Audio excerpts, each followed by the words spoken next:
slightly bigger role to slightly bigger role, and was working my butt off. So I'm going to take you up to 2008. Did there come a time that you auditioned for the Rum Diary? Yes, I auditioned for that in about 2008, I believe. Please describe for the jury your experience in auditioning for the Rum Diary.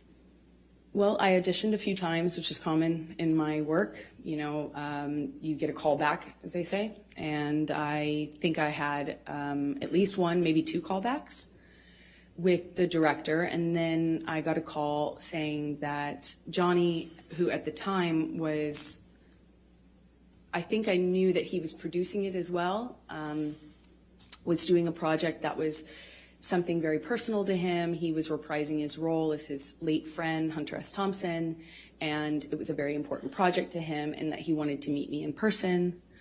I thought I would be going for maybe an audition, but it was just a meeting. I went to his office and met with him for a few hours. And what did you talk about during those few hours? We talked about books and music, poetry. We liked a lot of the same stuff, you know, obscure writers and, you know, interesting books and pieces of poetry that I haven't heard anybody else reference or know or like. And he was very well read and charismatic, and you know, I think I left the office with a few books that he gave me, and we spent the whole time just talking about things that we care about. And I was so surprised that somebody, you know, I knew who he was. I wasn't familiar, you know, I wasn't a fan of his work. I wasn't familiar with him, but I knew who he was. You know, he's one of the most famous people in the world. So it was already a weird thing to go and get called into his office. And, you know, I'm a no-name actor. I was 22, I think, and I thought it was unusual. It was weird because he was twice my age, and he's this world-famous actor, and here we are getting along about obscure books and weird, you know, old blues, and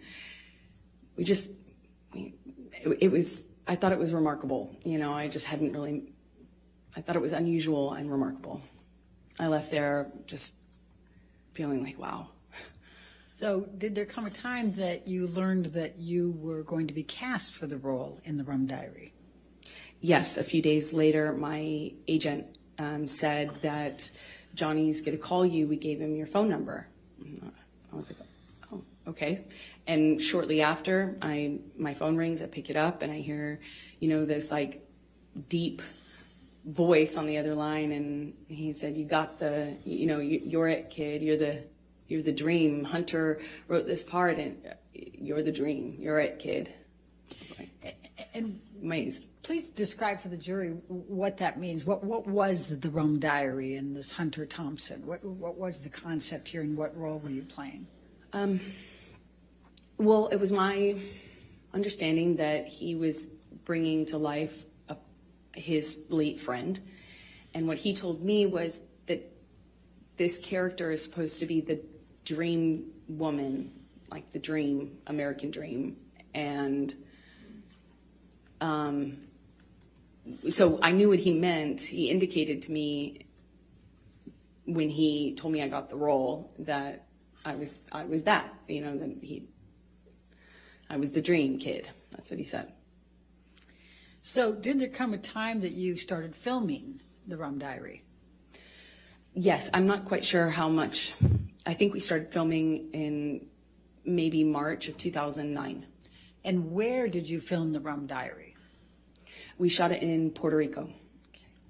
Okay. And describe, if you can, the events of the filming and your interactions with Mr. Depp during that time. It was a bit surreal, you know, filming in a place like Puerto Rico. It was beautiful. It takes place in the 50s, so everything really looked beautiful, you know, cars and clothing, the music. It was a very colorful shoot in general. I I couldn't have asked for, you know, a better scenario. I was on film. I mean, I was on set, reading my books, and occasionally Johnny would talk to me, and then he started to be really kind to me, like more open with me.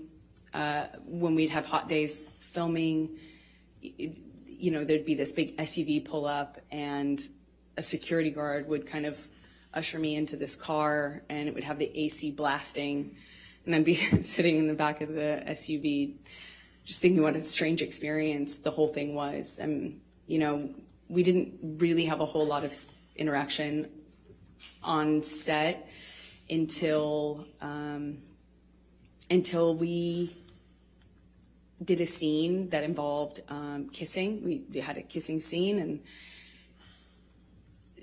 it didn't feel like a normal scene anymore. It felt more real. There are certain things that you do in the job to be professional, like when you have to do that sort of scene, and you don't you don't use your tongue if you can avoid it. There's certain things that you do to just maintain a certain line, and it just felt like those lines were blurred. I mean, he grabbed my face and pulled me into him and really kissed me. But we were filming a scene. Did he use his tongue? Yes. Okay. Did you celebrate your birthday while you were in Puerto Rico? I did. I celebrated, I think, maybe my 23rd birthday there. And what, if anything, did Mr. Depp do for your birthday? Well, we were already kind of talking about books and poetry and things like that. He gave me a few really beautiful poetry books. And he gave me a bicycle, like a vintage bicycle, because at the time I was riding around on a bike, and I had a lot of time off since I was a smaller role in the movie. And yeah, I think that was it. Okay. Now, did there come a time that you ended up visiting him in his trailer? Yes. I think there was we would hang out if, you know, after or in between scenes or in between setups. We often were, you know, talking about things and would continue the conversation into the trailer, often with the director. Bruce Robinson was his name. And then at one point we talk about wine. It's another thing that Johnny and I shared in common, a love for wine, red wine.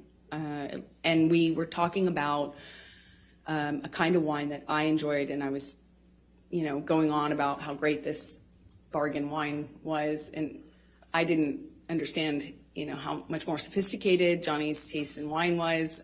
So I was going on about the virtues of Malbec or something, and I brought him a bottle of this wine, and I set it down. And at some point, I'm going back to get back to set, and he kind of kicked his, like, you know, foot up in the air and basically kind of lifted the back of my bathrobe up. And can I just stop you there? Why were you wearing a bathrobe?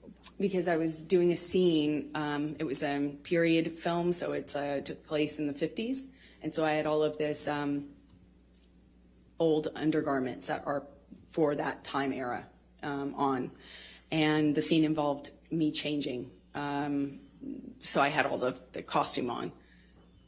And he kind of picked up the back of my robe with his boot.